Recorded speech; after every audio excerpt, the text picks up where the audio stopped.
Alors bonjour à tous, aujourd'hui nous continuons notre lecture de la Bible à la lumière de la tradition de l'Église et nous en sommes rendus dans la partie du chapitre 21 qui concerne le serpent d'airain.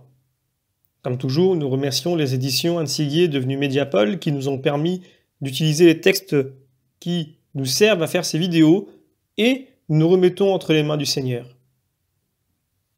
Notre Père, qui êtes aux cieux, que ton nom soit sanctifié, que ton règne vienne, que ta volonté soit faite sur la terre comme au ciel. Donne-nous aujourd'hui notre pain de ce jour. Pardonne-nous nos offenses, comme nous pardonnons aussi à ceux qui nous ont offensés, et ne nous laisse pas entrer en tentation, mais délivre-nous du mal. Également, nous nous remettons entre les mains de notre Mère bienveillante, la Vierge Marie.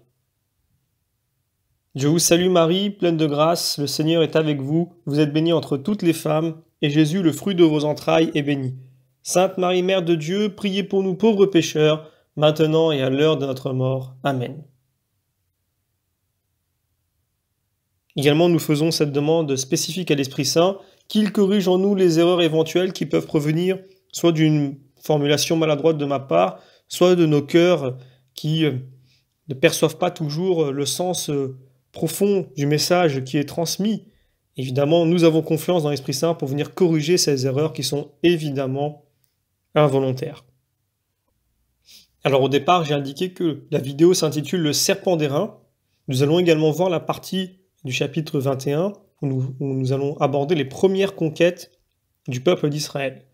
Alors, sans plus attendre, je commence la lecture de la partie du serpent d'airain. Ils partirent de hors la montagne par le chemin de la mer de Suph pour contourner le pays d'Édom, et en route le peuple perdit courage. Le peuple parla contre Dieu et contre Moïse. Pourquoi nous avoir fait monter d'Égypte? Pour mourir dans le désert?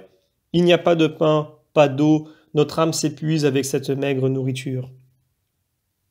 Yahvé envoya contre le peuple les serpents brûlants, et ils mordirent le peuple, et il y eut de nombreux morts dans le peuple d'Israël.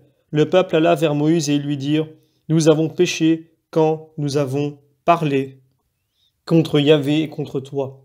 Intercède auprès de Yahvé pour qu'ils éloignent de nous les serpents. » Et Moïse intercéda pour le peuple, et Yahvé dit à Moïse, « Fais-toi une image de serpent, tu les suspendras sur une hampe, et tous ceux qui seront mordus et qui le regarderont vivront. » Moïse fit un serpent d'airain et le plaça sur la hampe.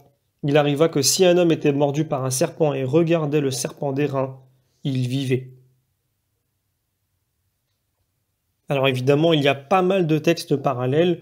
Je vais commencer par Exode chapitre 22. « Tu ne blasphémeras pas Dieu et tu ne maudiras pas celui qui est prince en ton peuple. » 1 Corinthiens chapitre 10. « Ne tentons pas le Seigneur comme certains d'entre eux le tentèrent et ils périrent par les serpents. » Sagesse chapitre 16. « Lorsqu'en effet les assaillit la terrible fureur des bêtes, et qu'ils mouraient sous la morsure des serpents insidieux, ta colère n'alla pas jusqu'au bout.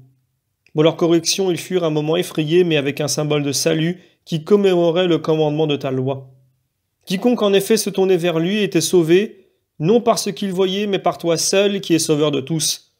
Par là encore, tu prouvais à nos adversaires que tu es celui qui délivre de tout mal. » Jean chapitre 3. Comme Moïse a exalté le serpent dans le désert, ainsi faut-il que le Fils de l'homme soit exalté, afin que quiconque croit ait en lui la vie éternelle. Zacharie chapitre 12. Je répandrai sur la maison de David et sur les habitants de Jérusalem un esprit de grâce et de supplication, et ils regarderont vers moi.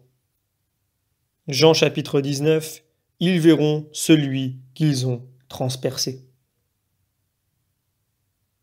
Alors je prends un commentaire de saint Cyril d'Alexandrie qui va également nous éclairer. Le Dieu bon et miséricordieux ordonne à Moïse d'ériger dans le désert un serpent d'airain. Nous devons, sous cette image, méditer le salut qui s'opère par la foi. Car pour ceux qui étaient mordus par les serpents, l'unique remède était de regarder ce serpent d'airain pendu devant eux. Et la foi qui accompagnait ce regard les délivrait du péril extrême. Voilà pour l'histoire. Mais scrutons maintenant le mystère de l'incarnation qui est tout entier dessiné dans cette figure. Le serpent signifie le péché, qui pique l'homme et n'a pour lui que haine. Il menait paître tout le genre humain, goûtant à l'âme de chacun par des morsures multiples où il répandait les venins les plus variés. et était devenu si fort que nous ne pouvions plus l'éviter, sinon par le seul secours divin.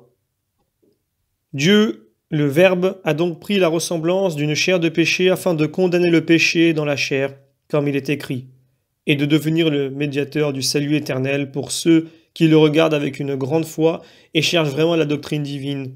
Qu'en outre le serpent ait été érigé en haut d'un gibet, cela montre que le Christ a été placé bien en vue, afin que nul n'ignore qu'il a été exalté au-dessus de la terre, comme il l'a dit lui-même à propos de la passion qu'il a soufferte sur la croix.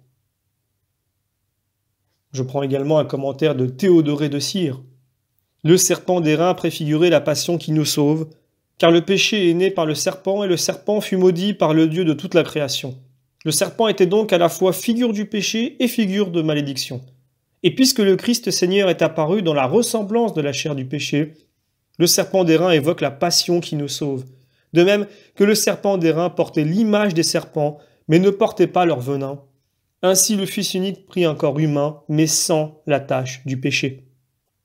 Et de même que les hommes mordus par les serpents étaient guéris en regardant le serpent d'airain, de même ceux qui sont blessés par le péché mais croient avec une ferme confiance en la passion de notre Seigneur sont déclarés plus forts que la mort et obtiennent la vie éternelle. Voilà donc évidemment, le parallèle est évident. On a tous compris la préfiguration de ce message. Il faut regarder le Christ en croix pour guérir du péché. Ce péché que l'on voit tout de suite symbolisé par le serpent dans le livre de la Genèse. Évidemment, c'est le diable qui est symbolisé par ce serpent, mais du coup, c'est aussi comme ça que l'on symbolise le péché. Et comme ce serpent n'est pas un véritable serpent, mais qu'il en a l'apparence, le Christ, lui, n'est pas un véritable pécheur, mais il a pris notre condition humaine, sans le péché évidemment, et c'est parce que notre regard se porte vers lui. Et donc, quand on dit regard, c'est pas simplement le regarder, mais regarder dans sa direction et voir en lui notre salut. Croire qu'en le regardant, et donc en le contemplant, qu'en croyant en lui, eh bien, il vient détruire le péché en nous et qu'il est notre seul bouée de sauvetage face au mal et face au péché, eh bien, c'est déjà le chemin de la vie éternelle qui se dessine. Alors, loin d'être par conséquent une pratique idolâtrique, s'arrêtant à l'emblème d'airain, donc je reviens sur le texte, elle est prophétiquement instituée par Dieu pour que le regard porte la prière à viser au-delà, jusqu'à toi, seul qui est le sauveur de tous. C'est les textes que j'ai lus en Zacharie chapitre 12 et Sagesse chapitre 16. Donc, à plus forte raison, si l'on regarde pieusement son crucifix ou si l'on prie devant une statue de saint. Entre foi et pratique religieuse, les liens sont nécessaires et mutuels comme entre signes et signifiés. Et c'est pour cela qu'il ne faut pas laisser finalement les personnes qui accusent les catholiques, enfin qui nous accusent, puisque je m'inclus dedans, nous dire que quand on regarde une image, quand on regarde une statue et qu'on prie, nous sommes idolâtres. J'ai déjà expliqué dans notre vidéo que ça ne marche pas puisque nous, en tant que chrétiens, nous savons évidemment que cette image qui est en face de nous n'est pas Dieu. Nous savons évidemment qu'elle signifie quelque chose qui est dans le ciel. De plus, on voit bien dans ces textes que Dieu n'a pas interdit formellement de faire des objets, et cela à une époque encore où le Christ, nous ne l'avions pas encore vu. Comment aujourd'hui alors pourrions-nous encore appliquer cette doctrine qui consiste à dire que, eh bien, il ne faut pas créer d'objets, de culte, pour ce peuple qui est encore un bébé spirituel, de peur qu'il ne prenne cet objet pour Dieu lui-même. Nous savons en tant que chrétiens, et il serait absolument absurde de prétendre aujourd'hui que des catholiques qui regardent une statue ou une image, et d'ailleurs pas que les catholiques, les orthodoxes que l'on oublie souvent de mettre dans le lot, eh bien, il serait absurde de dire que quand ils regardent une image du Christ, ou de la Vierge Marie, ou de Saint Joseph, ou une statue, ils imaginent que cet objet qui est en face d'eux ait un pouvoir magique, ou qu'il soit Dieu lui-même. C'est absolument absurde. Et donc forcément, on comprend que il y a le signifié et le signe. Il y a l'image et la réalité. Et comme nous sommes des êtres humains, et il ne faut pas jouer à l'ange, puisque qui fait l'ange fait la bête, nous avons besoin de ces signes. Nous avons besoin parce que nous sommes des êtres matériels. Mais nous savons que cela n'est qu'une signification, qu'un symbole, et elle nous aide dans notre vie de foi. Dieu lui-même ne s'est pas privé d'utiliser ces images déjà dans l'Ancien Testament. À plus forte raison aujourd'hui, on ne peut pas accuser les catholiques ou les orthodoxes de faire de même et de ne pas respecter les commandements de Dieu, alors que Dieu lui-même ne s'en est pas empêché déjà dans l'Ancien Testament. D'ailleurs, ce qui nous différencie fondamentalement avec ceux qui ont adoré des cultes et des idoles dans l'Ancien Testament, c'est qu'ils s'imaginaient que, justement, l'idole qui était en face d'eux était Dieu lui-même. Quand le peuple d'Israël fait le veau d'or, ils s'imaginent que c'est Yahvé qui est en face d'eux. Ils ne se disent pas « cela est une image qui représente Yahvé dans les cieux ». Non, non. Pour eux, c'est Yahvé qui est en face d'eux. C'est Dieu qui est en face d'eux. C'est ce veau d'or. Et donc, par conséquent, la finalité de leur adoration, c'est ce veau d'or. Tandis que nous, chrétiens, évidemment, la finalité de notre adoration, ce n'est pas l'objet qui est en face. Lui, il n'est qu'un moyen supplémentaire. Mais la finalité, c'est le Dieu que nous savons être dans le ciel et que nous avons déjà vu puisqu'il s'est fait homme. Et ça note une distinction tout à fait particulière avec l'Ancien Testament. Et là, je continue avec les versets 21 à 35, que je vais couper. Israël envoya des messagers à Sihon, roi des Amorites, pour lui dire « Laisse-moi passer par ton pays. Nous ne dévirons ni dans les champs ni dans les vignes. Nous ne boirons pas l'eau des puits. Nous marcherons sur la voie royale jusqu'à ce que nous ayons dépassé ton territoire. » Mais Sihon ne laissa pas Israël passer sur son territoire. Sihon rassembla tout son peuple et sortit pour rencontrer Israël dans le désert. Il vint à Yaas et combattit contre Israël. Israël le vainquit par l'épée et s'empara de son pays depuis l'Arnon jusqu'à Yabok, jusqu'aux fils d'Ammon, car la frontière des fils d'Ammon était fortifiée. Israël prit toutes ces villes, et Israël habita dans toutes les villes des Amorites, à Heshbon et dans toutes les localités voisines. Israël habita donc le pays des Amorites. Moïse envoya reconnaître le pays de Yazer. Ils s'emparèrent de ses filiales et dépossédèrent l'Amorite qui était là. Puis ils tournèrent et montèrent par la route de Bashan. Og, roi de Bashan, sortit à leur rencontre, lui et tout son peuple, pour leur livrer bataille à Édréi. Et Yahvé dit à Moïse, « Ne le crains pas, car je l'ai livré entre tes mains, lui et tout son peuple et tout son pays, et tu feras comme tu as fait à Sihon, roi des Amorites qui habitait à Heshbon. » Et ils le bâtirent avec ses fils et tout son peuple, si bien qu'il ne resta pas un survivant, et ils possédèrent le pays. Voilà.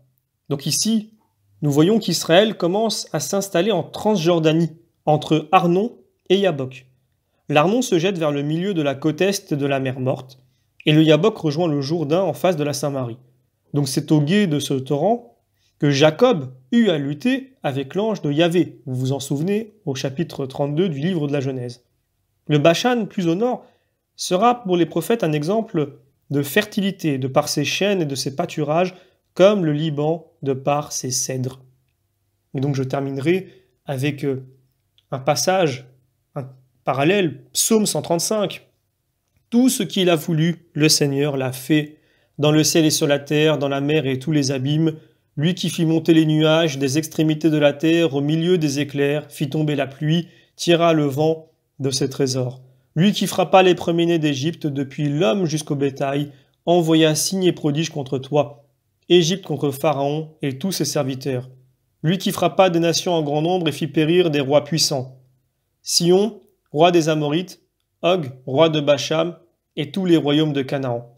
Lui qui donna leur terre en héritage à son peuple d'Israël. Seigneur, à jamais ton nom, Seigneur d'âge en âge, ton mémorial. Voilà, donc ce sera tout pour nous aujourd'hui. Je vous donne rendez-vous pour les prochaines vidéos qui vont concerner un épisode spécifique qui va du chapitre 22 au chapitre 24. Et donc nous ferons cela en 3 vidéos. Et nous verrons donc les oracles de Balaam. Je vous remercie pour votre fidélité et je vous dis à très bientôt.